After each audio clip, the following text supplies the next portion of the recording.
Hi everybody, today's video is on English grammar.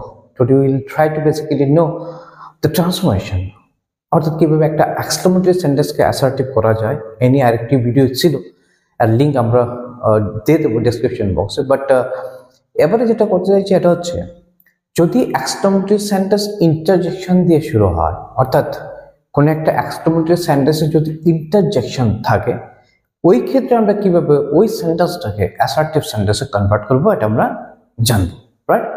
আমরা জানি exclamatory sentence with the help of WH ওয়ার্ডও হতে পারে, আবার exclamatory sentence with the help of interjection হতে পারে। ডব্লিউএইচ ওয়ার্ড দিয়ে যখন এক্সক্লেমেটরি সেন্টেন্স হয়, ওটাকে কিভাবে ট্রান্সফর্ম করে অ্যাসার্টিভ সেন্টেন্স করতে হয় ওই নিয়ে ভিডিও ছিল।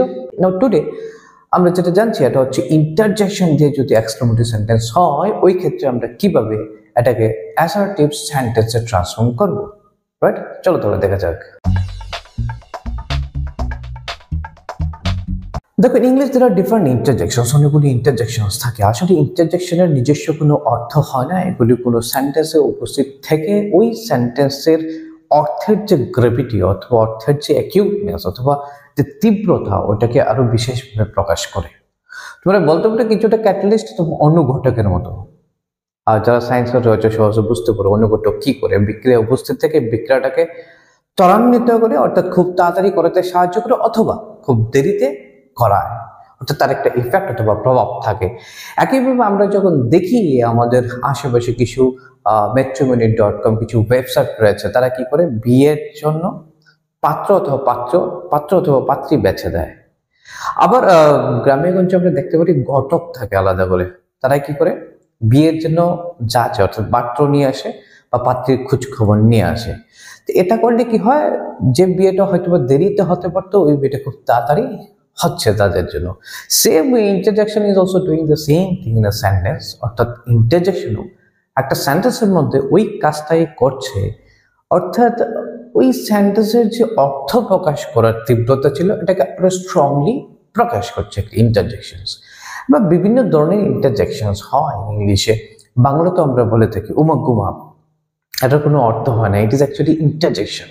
উমাগুমা কত বড় সব, so it is interjection or magma. It expresses what? Surprise, exclamation, right? আবার অনেক সময় কালকে স্যার তাকে একটা ঠাস করে চর মেরেছিল, ঠাস এটার কোনো অর্থ হয় না। এই ঠাস শব্দটা বসিয়ে বোঝানো হচ্ছে যে যে চরটা তাকে দেওয়া হয়েছিল এর জন্য তার প্রচন্ড ব্যথা লেগেছে। ওই ঠাস শব্দটা এখানে হচ্ছে ইন্টারজেকশনস, রাইট? সেম ভাবে ইংলিশে এমন অনেকগুলি ইন্টারজেকশনস থাকে, যেমন আমরা বলতে পারি alas, hurray, fine, these are all actually interjections. তাহলে এই বিভিন্ন ইন্টারজেকশনের যে অর্থ প্রকাশের ধরন তা বিভিন্ন ধরনের থাকে, রাইট? যেমন হুররে যে জিনিসটা প্রকাশ করবে, আমাদের অনেকগুলো তো ইমোশনস থাকে, আনন্দ, ঘৃণা, ভয়, দুঃখ, এবং হুররে কোনটাকে প্রকাশ করবে? হুররে যে ইমোশনসটাকে প্রকাশ করছে, এই জন্য এটা জরুরি নয় যে আরেকটি ইন্টারজেকশন যদি আমি এলাস বলি, সেও একই ধরনের ইমোশন অথবা আবেগকে প্রকাশ করবে। So different interjections are there for different kinds of emotions. বিভিন্ন আবেগের জন্য বিভিন্ন ধরনের ইন্টারজেকশনস রয়েছে। তবে পার্টিকুলার কোনো একটা ইমোশনকে বোঝানোর জন্য ইন্টারজেকশন এমন রয়েছে, এই ইন্টারজেকশনের সংখ্যা খুব কম। যেমন ভাবে বলতে পারি হুররে, হুররে দিয়ে আনন্দ, hurray we have won the match, আমরা ম্যাচটা জিতে গেছি। হুররে এখানে আনন্দ প্রকাশ করছে। Alas my friend is no more, আহারে আমার বন্ধু আর নেই। সো এলাস এখানে দুঃখ প্রকাশ করছে, এবং ঠিক এইভাবেই ইউজ হয়ে থাকে এগুলো, অর্থাৎ হুররে আনন্দ প্রকাশ করার জন্য, এলাস দুঃখ প্রকাশ করার জন্য, রিগ্রেট অথবা শেম লজ্জা প্রকাশ করার জন্য fire, fire your friend is a thief, তোমার বন্ধু একটা চোর। সো এইগুলো একটা ডেফিনেট ক্ষেত্র রয়েছে, অর্থাৎ যেমন বললাম এলাস দুঃখের জন্য, হুররে আনন্দের জন্য, ফাই রিগ্রেট অথবা শেম বোঝানোর জন্য। কিন্তু আরো অনেক ইন্টারজেকশনস রয়েছে, এতে কোনো স্পেসিফিক ক্ষেত্র নেই। যেমন ভাবে ধরো ও তুমি দুঃখের ক্ষেত্রে ইউজ করতে পারো, ও তুমি খুব আনন্দ প্রকাশ করার জন্য ইউজ করতে পারো, ও তুমি এক্সক্লেমেশন কিংবা সারপ্রাইজ বোঝানোর জন্য ইউজ করতে পারো। লোকটা মারা গেল, সো এখানে ও মানে দুঃখ বোঝানো হয়েছে, oh the man is no more. আবার ও কে খেললো, ও কি শট মারলো। So this is what you are very much happy with that shot, but you have expressed with this interjection o. So দেখা গেল কি তাহলে এই ও এই ইন্টারজেকশনস ভেরিড মিনিং হতে পারে। তাহলে কোনো একটা নির্দিষ্ট স্পেসিফিক ক্ষেত্রে ইন্টারজেকশন ইউজ করা হয়, এমন ইন্টারজেকশনের সংখ্যা কম, কিন্তু একই ইন্টারজেকশন আবার অনেক আবেগকে প্রকাশ করার জন্য ইউজ হতে পারে। তো এই ক্ষেত্রে সবচেয়ে ইম্পর্টেন্ট ঘটনা হলো we need to understand the meaning of the sentence। ওই সেন্টেন্সের অর্থটাকে কি করতে হবে, বুঝতে হবে, এবং অর্থটাকে প্রকাশ করলে অ্যাসার্টিভ সেন্টেন্স হয়ে গেল। বাট অ্যাসার্টিভ সেন্টেন্স করতে গেলে একটা ডেকোরাম মেনটেন করতে হয়, একটা সিকোয়েন্স মেনটেন করতে হয়। অর্থাৎ আমরা জানি একটা সেন্টেন্সকে আমরা সাবজেক্ট ভার্ব অবজেক্ট এইভাবে সিম্পলি বোঝার চেষ্টা করি। এবার যদি অ্যাসার্টিভ সেন্টেন্স হয় তা তাদের যে সিকোয়েন্স কি হবে, প্রথমে সাবজেক্ট ভার্ব দেন অবজেক্ট, এভাবে হবে, রাইট? সাবজেক্ট ভার্ব অবজেক্ট, এটা মেনটেন করা। অ্যাট দ্য সেম টাইম ওই এক্সক্লেমেটরি সেন্টেন্সটা যার উপর জোর দিয়েছে যে আবেগটা প্রকাশ করার জন্য, ওই আবেগটাকে স্ট্রংলি আমাদেরকে কি করতে হবে, বোঝাতে হবে, তাহলে হয়ে গেল অ্যাসার্টিভ সেন্টেন্স, রাইট? তাহলে চলো একটা আমরা দেখে নিই। যেমন বললাম এলাস, এলাস কিসের জন্য প্রকাশ হচ্ছে, কিসের জন্য ইউজ করা হচ্ছে, দুঃখ প্রকাশের জন্য। হুররে কিসের জন্য, আনন্দের জন্য। ফাই কিসের জন্য, শেম বোঝানোর জন্য। সো আমরা এগুলোকে রিপ্লেস করে দেবো। অর্থাৎ যখন তুমি অ্যাসার্টিভ করতে চাইছো তাহলে ওই ইন্টারজেকশনগুলোকে তুমি আর ইউজ করতে পারছো না, because you are transferring this sentence into an assertive sentence, right? তাহলে কি করতে হবে, এলাসকে কিভাবে রিপ্লেস করতে পারি? এলাসের জায়গায় আমরা লিখে দিতে পারি it is a pity, it is a pity. তারপর তুমি দ্যাট দিয়ে কানেক্ট করে দাও, it is a pity that, then the যে সেন্টেন্স রয়েছে, অর্থাৎ আমাকে যে সেন্টেন্সটাকে অ্যাসার্টিভ করতে বলা হয়েছে ওই সেন্টেন্স লিখে দাও। শুধুমাত্র ইন্টারজেকশন এলাসকে তুমি রিপ্লেস করে দাও it is a pity that এর মাধ্যমে। সেম ভাবে হুডে কি প্রকাশ করা হচ্ছে, আনন্দ। সো আমরা কি লিখতে পারি, ডিপেন্ড করছে সাবজেক্টের উপর, উই থাকলে উই, দে থাকলে দে, ওকে। দেন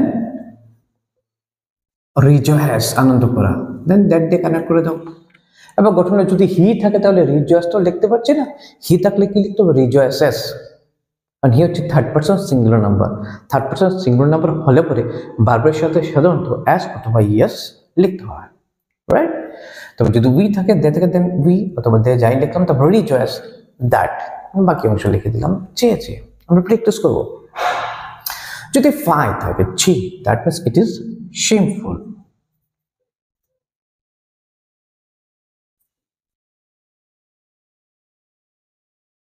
ওকে, ইট ইজ শেমফুল দ্যাট, তারপর বাকি অংশ দেখে দেখে। বাট লোক একটা উদাহরণ আমরা নিয়ে নিই, তারপর দেখছি কিভাবে করা যেতে পারে এগুলোকে, অর্থাৎ এক্সক্লেমেটরি থেকে কিভাবে আমরা অ্যাসার্টিভ করছি, রাইট? কি রয়েছে, alas he is no more, সে আর নেই।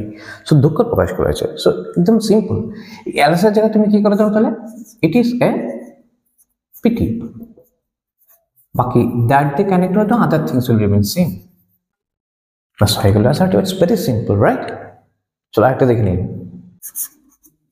Phi your friend is a thief, ছি তোমার বন্ধু একটা চোর, লজ্জা। ফাইকে কিভাবে রিপ্লেস করবো, ইট ইজ শেমফুল দ্যাট, লিখে দাও ইট ইজ শেমফুল দ্যাট, বাকি অংশ দেখে দেখে লিখে দাও, রাইট? এভাবে সহজে করা যেতে পারে। আরেকটা এক্সাম্পল নিয়ে নিই তাহলে। Hurray our school team has won the match, কি আনন্দের, আমাদের স্কুল টিম কি করেছে, জিতেছে। তো হুররেকে রিপ্লেস করবো, এবার সাবজেক্ট নিয়ে ব্যাপার, আমাদের স্কুল টিম জিতেছে, কে আনন্দ করবে, আমরাই তো করবো না, সে, রাধা, রাম, শ্যাম, যদুমন্ত তো করবে না। সো সাবজেক্টে কি হচ্ছে, we, so we rejoice that, বাকি অংশ লিখে দাও, বাস এইভাবে করলে হয়ে গেল একদম সহজে। তাহলে এক্সক্লেমেটরি থেকে অ্যাসার্টিভ সেন্টেন্স। তাহলে কি করতে হচ্ছে, ইন্টারজেকশনকে রিপ্লেস করে দেবো অর্থটাকে বুঝে, রাইট? একদম ভেরি সিম্পল। আমরা কি বললাম, দুঃখ হলে ইট ইজ এ পিটি অথবা ইট ইজ পেইনফুল। যদি আনন্দের হয় দেন উই রিজয়েস বা হি রিজয়েসেস অথবা দে রিজয়েস, সাবজেক্টের উপর ডিপেন্ড করে, দে থাকলে দে, উই থাকলে উই, রাইট? ফাই থাকলে বললাম ইট ইজ শেমফুল। আবার যদি কোনো জিনিস সারপ্রাইজিং বোঝায়, প্রচন্ড আশ্চর্যজনক, then it is surprising that ever করে নিতে পারি. So I think you have got it. So thank you very much for watching the video. And still, if you think that you have any problem, any confusion, then write to me in the comment box and I will definitely try to solve it. যদি আরেকটা video দরকার হয় confusion দূর করার জন্য, definitely I will do it. But for this, answer to comment if you have any confusion. এর জন্য দরকার তোমাদের কমেন্ট করা যদি তোমাদের কোনো কনফিউশন থাকে, right? And I am here to redress your confusion. Thank you very much for watching this video and keep watching the other videos to always keep practicing. Thank you.